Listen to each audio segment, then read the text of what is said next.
Hello everyone, John from Gaming in the Wild here, and a happy new year to all of you. I hope you had a really good Christmas and a really good break, and you squeezed in some relaxing gaming time among all the other stuff. I played a hell of a lot of Arc Raiders, and I also polished off a few indie stragglers that I wanted to get done before the year was out. That was because I wanted to make my Games of the Year video in late December, as I always do. I made that video, it's out now, there's a link on the screen if you'd like to check it out in case you missed it. There were some lesser known indie games there that you might have missed, and I bet you won't guess what my Game of the Year was. But now my thoughts are turning to 2026, and we have a whole new year of indie game releases to look forward to. I will of course be making my monthly indie game release look ahead video at the start of every month, and this one is the video for January 2026. There's a surprising amount of good stuff coming out this month, from a bizarre cyberpunk hack and slash saga to a mech rhythm battler to a perspective-bending Game Boy era RPG. So I have a lot to talk about in this video, but just before I do, I wanted to tell you about a new tool called Playtracker that I actually would have found really useful while I was making all my Games of the Year material. For example, when I was making my most played games of 2025 short, I had to go pouring through the Steam, PlayStation, Xbox and Switch apps individually, just to try and track down all the games that I'd played and for how long. It was kind of a pain in the butt, and Playtracker lets you connect all of those platforms to a single app. So you can see your playtimes, you can see all of the games that you touched, you can see your trophy progress on those games and more, all in one place. You can use it any way you want, you can make lists of games that you want to play, you can tag games in different ways to see what kinds of games you're playing, you can see combined graphs that cross-reference all of the platforms you play on to present unified information, you can add friends to see what they're playing, share games, compare notes. So I think Playtracker is really interesting. It was developed by a small team of game lovers who want to make it as usable, as useful and as fun as possible, and I really wish that I was using it already, because it produces a wrapped at the end of the year that encompasses all of the platforms you play on, so no more waiting around for Steam Recap and the Xbox thing and posting 4 different screenshots. Playtracker will produce the single definitive look at your year in gaming. I'll be using it in 2026, and if you'd like to try it out yourself, you can go to playtracker.net to get started, or hit the link in the description. There's a mobile app coming soon as well, which will be extra handy, so big thanks to Playtracker for sponsoring this video, and be sure to check it out. That's Playtracker. As always, your likes are appreciated. You can sub to the channel for more like this, and let's get into it. Here are my indie games to look out for in January 2026.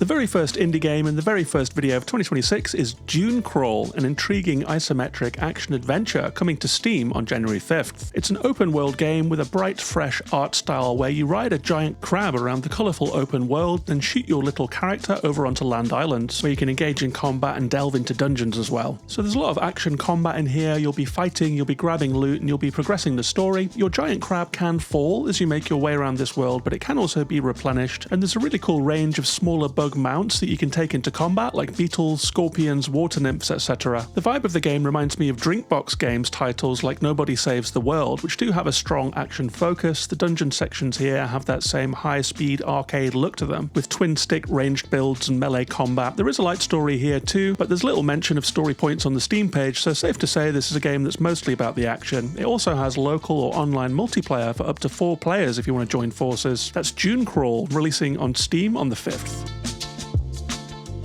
Now, I haven't had any experience with the Pathologic games, the first of which came out way back in 2005, but this is a cult series for sure, and on the 9th of the month we get Pathologic 3. The Pathologic games are a trilogy of first-person survival RPG type games made by Russian studio Icepick Lodge, and while they haven't been big critical successes, neither Pathologic 1 or 2 broke a Metacritic 70, they have seen several reboots and remasters over the years, so the audience for these games is out there, and the third game leans even further into psychological horror. You play as a doctor with 12 days to solve the mystery of a plague that's sweeping through your town. You diagnose patients, you investigate victims, and you deploy quarantines and curfews to try and stop the spread of the disease. Something tells me this was developed during COVID. And you do all of this whilst managing your own sanity and trying not to teeter over the edge. So there's a lot going on in this game, and I really hope for the fans that it comes out well. I'll be interested to see if this third installment can do a bit better with critics. That's Pathologic 3 coming to Steam, PlayStation and Xbox on January 9th.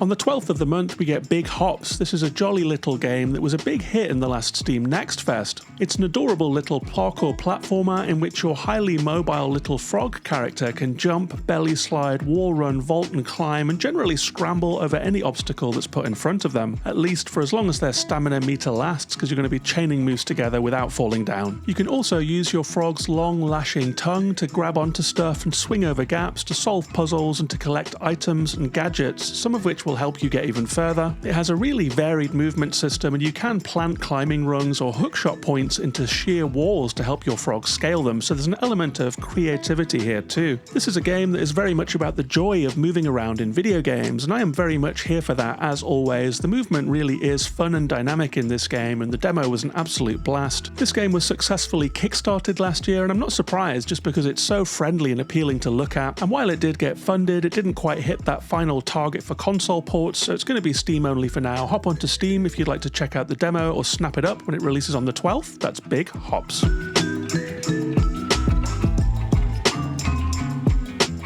Sometimes you see a game trailer and you're left thinking, what on earth did I just watch? That was the case with me watching the trailer for Hank Drowning on Dry Land. This game released a quote gameplay trailer unquote that left me impressed by the comic book art style but with absolutely no idea what the gameplay actually is. But I did go and look up someone streaming through the demo, so I can tell you that it looks like it's a time manipulation, stealth and puzzle game where you navigate maze-like areas trying not to get caught. There is some trial and error involved, and if you do get spotted by a guard, you can actually wind back time to try again. So you have to learn enemy patterns, spot openings to dart past them, and get through levels unscathed. It looks like there are also minecart sequences and the Steam screenshots, so a lot of enticing but confusing stuff. So while I think this game has been presented to us in a pretty cryptic and chaotic way, it really does have plenty going for it, so let's see what kind of audience it can reach when Hank Drowning on Dry Land releases on Steam on the 13th of the month.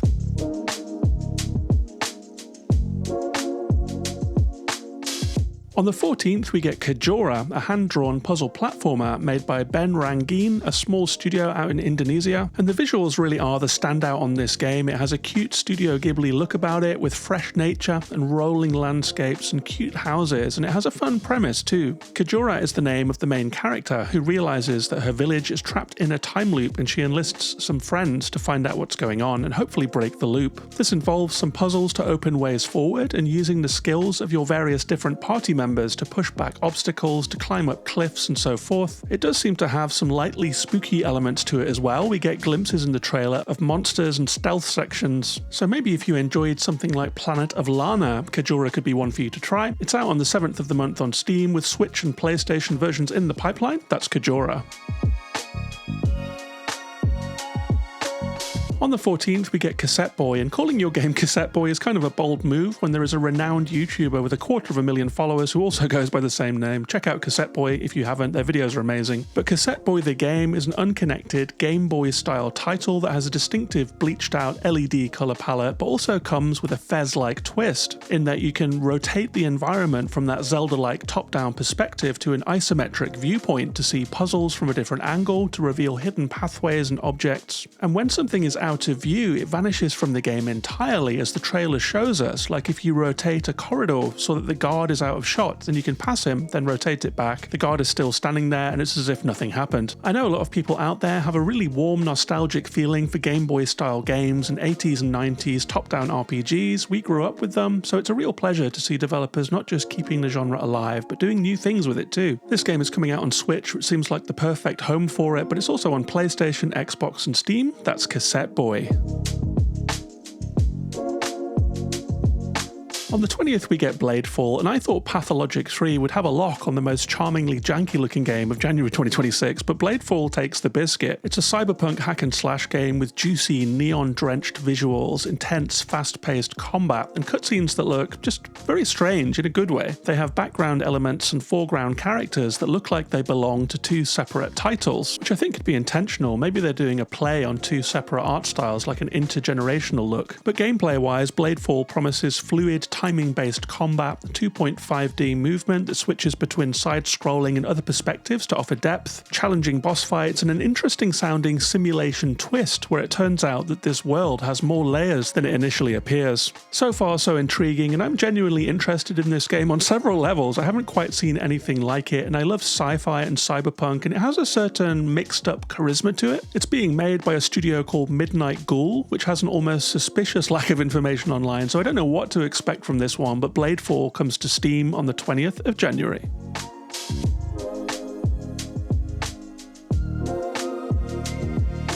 Mio Memories in Orbit is a bit more of a known quantity. It's made by 12 Désir, that's the French developer of Shady Part of Me, and it's an ambitious, expansive, vibey sci-fi Metroidvania. The closest comparison I can think of gameplay-wise is perhaps Ori and the Blind Forest and the Will-o'-the-Wisps, but this one switches out the deep, lush fantasy forest setting for a metallic sci-fi megastructure. You play as a tiny android called Mio who gets powered up and plops down out of a nest-like cocoon of cables with an unclear purpose. You start exploring this giant world, scuttling through pipes, talking to robotic NPCs, and fighting enemies that are pretty tough right from the get-go actually. The game has a lot of visual charm. It's on a 2D plane but with 3D assets, giving a sense of scale and depth to the environment. I played the demo and really enjoyed it. You have acrobatic movement and precise attacks, but I do worry that it's a cool game that might have learned some of the wrong lessons about difficulty from Hollow Knight, but let's give it a chance and find out when it releases on Steam and all the consoles, including a Switch 2 native version at launch on January the 20th. That's Mio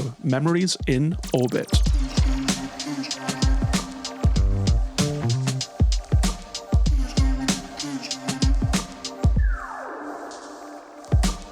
Old school RPG fans are actually eating pretty well this month because on the 22nd we get Hermit and Pig. This is an extremely charming top-down pixel art adventure that was also a big hit at last autumn's Next Fest. In fact, the patrons of this channel voted it second in their Best of the Fest, so it was really well received by quite a large voting pool. In this game you play as an eccentric hermit prepper who lives with his pig on a mountaintop, but when something bad happens in the local village you're drawn into a corporate conspiracy. That threatens your peaceful life of drinking rainwater and tripping balls on mushrooms, and this game has a really lively look and a great sense of humour to match. It also has a really unique turn-based battle system where you have to refer to the Hermit's Handbook, then enter key commands to get your best attacks out in combat. I think this game really has a lot of potential. I played the entire demo and I was dying for more, so we're finally going to get our hands on Hermit and Pig on the 22nd. And something else that was music to my ears about this game is that it's a game that wants to be enjoyed. If you want to turn off those key combos and have simple attacks instead, then you can. And if you want to turn off the combat timers because you want to take it slow, then you can do that as well. And I have huge respect for game developers that let people play their way. I'm very keen on developers recognizing that people have different preferences for this kind of thing and that maybe their design needs to shape to people rather than people shaping to their design. Looking at you here, Tim Cherry. So shout out to Heavy Lunch Studio for taking a more flexible, caring, human approach to designing this game. That's Hermit and Pig coming to Steam on January 22nd. Also on the 22nd, we're getting some DLC for Cult of the Lamb. Now, Cult of the Lamb was a bigger success than anyone imagined it would be. It has sold over 4.5 million copies since launch. For reference, that's more copies than Stellar Blade or Split Fiction have sold. So of course DLC makes a lot of sense. There have been some low-key cosmetic DLC packs so far, but that's never very exciting to me. I think DLC that will make me revisit a game that I've seen credits on already has to be substantive in some way, with more story, more areas, more enemies, more bosses and so forth. Just, more game. The Woolhaven DLC offers all of that kind of thing. There is a new map area, some new dungeons, and a new god who's trying to restore a fallen lamb civilization. That's the kind of talk that would definitely make me dust off my copy of Cult of the Lamb on the PS5, especially because I played it at launch, and it was famously riddled with frustrating, progress-halting, soft-locking, save-destroying bugs. So it will be really nice to see this game in its final form. I will be checking this out. That's the Cult of the Lamb Woolhaven DLC. It's quite a pricey DLC at $17, but it's coming out everywhere on the 22nd.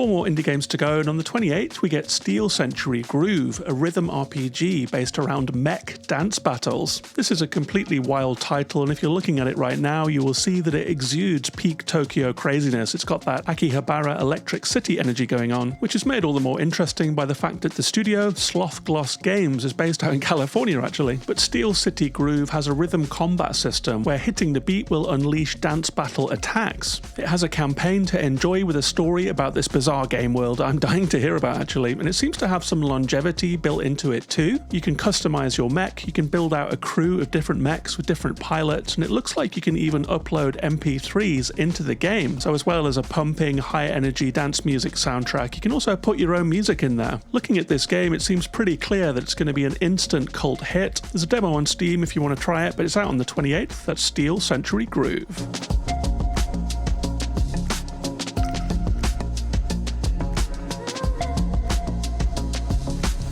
And that brings us to my most hyped game of January 2026, and that is Cairn, coming to Steam and PlayStation on the 29th. I love methodical, traversal-focused games like the hiking of Death Stranding or the simple but compelling climbing in Jusant, and Cairn ups the ante with a more technical version of rock climbing on offer. It's a game where you control each of your climber's 4 limbs independently. You can hold down a button to reach out with your left-right hands or to find a foothold with your left or right feet, and then use the stick to find the handhold and release to grab it. You also have to plan out your route up each section of sheer mountainside, and you absolutely cannot rush in this game or you'll run out of endurance and tumble back down to the beginning. I found the Steam demo of this absolutely hypnotic at the last Next Fest. I played several hours of the game and climbed several pretty major feeling cliff faces, and I got a sense of real accomplishment at the end of each one. I think the climbing controls work improbably well, and there's some real depth here too in how you prepare for each climb. You have to prepare meals, you have to tape your fingers, you have piton placements and so forth. So I can't wait to get my hands on the full game and hoist myself back into its addictive clutches. That's Cairn, coming to PlayStation and Steam on the 29th of the month.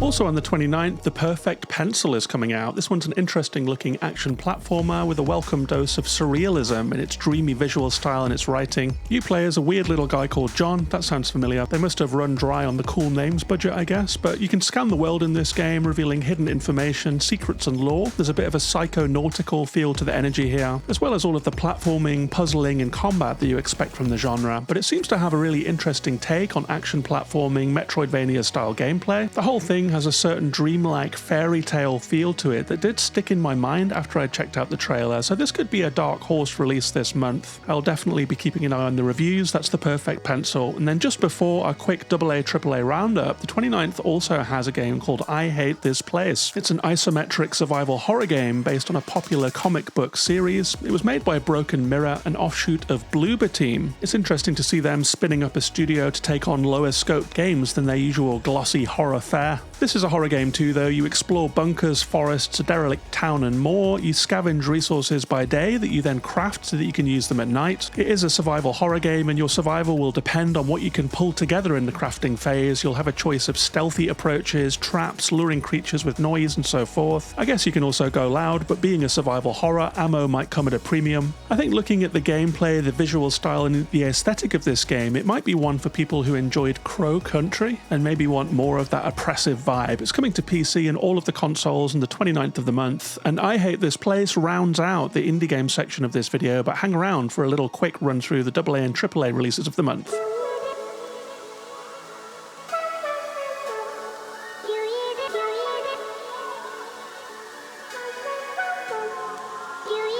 And if you're still watching at this point in the video, I think you might be a prime candidate to join this channel's Patreon. Every new member gets an invite to our cozy Discord server where 150 like-minded indie game fans chat about games all day long. I learn a lot about indie games from the Discord, and I'm guessing if you're still watching now, you like learning about indie games too. It only costs $1 a month to join, or more if you would like. You also get behind-the-scenes material from me about how I make the videos. You get bonus podcasts, including a recent edition about my favourite 2025 video game music with examples examples for you to listen to. And as an added incentive, as if all of that wasn't enough, the next few patrons who sign up will get a free game code for either 1000 times Resist, Ultros, Citizen Sleeper, or In Other Waters. Only about 20 codes left, so get in quick if you fancy that. So hop in for all those perks and more. There is a link on the screen now if you'd like to join. If you do, I will message you personally about the code and to say thank you, and you will get a thank you on my next video, just like Mr. Mo, Dakota, Pinched Slinky, Vaughn, David, Blazy, Barry, and Christopher, all of whom joined in late December, and Lucas, who joined while I was making this video. There is also a boss tier, which is $10 a month. If you join that tier, you get thanked on every single video I make. So shout out to the boss tier patrons Shy Guy, King Champ, Keris, Susanna Maria, Nate, Sid B, and brand new boss tier patron Drellish. Welcome, Drellish. So thanks very much to all of those people. Thank you very much to you if joining is something you would consider. And let's get on with a quick look at the AA and AAA games coming out this month.